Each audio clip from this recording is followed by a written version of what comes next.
August చివరి నాటికి ప్రభుత్వ వైద్య కళాశాల పనులు పూర్తి.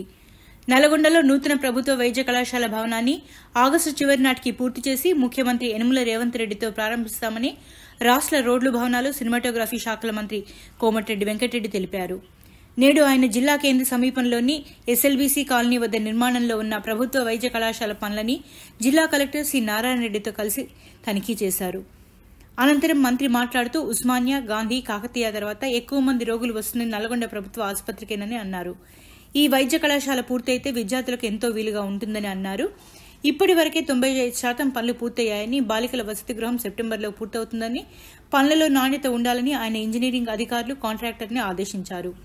రాష్ట్రంలోనే నల్గొండ ప్రభుత్వ వైద్య కళాశాలని ఉత్తమ వైద్య కళాశాలగా, మోడల్ వైద్య కళాశాలగా తీర్చిదిద్దేందుకు కృషి చేస్తామని అన్నారు.